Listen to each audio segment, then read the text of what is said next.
Vítajte v Púchove v časti Nové Nosice. Idem vám predstaviť nový developerský projekt 6 bytov, ktorý sa volá Rezidencia Srnček.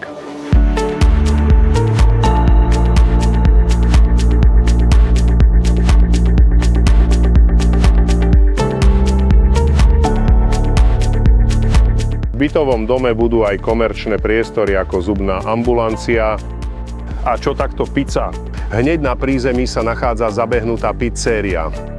A skvelá dostupnosť, autobusová zastávka a železničná stanica sú len pár minút chôdze.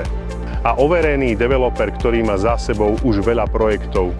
Púchov je len 3 minúty autom do centra. V Púchove je veľa športových aktivít a jedna z nich je aj tu na tomto tenisovom kurte v areáli TK Púchov.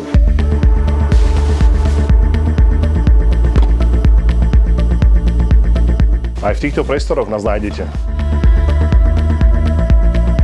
Vedeli ste o tom, že mesto Púchov vyhralo dvakrát v internetovej ankete ako najkrajšie mesto Slovenska? Dobre, že?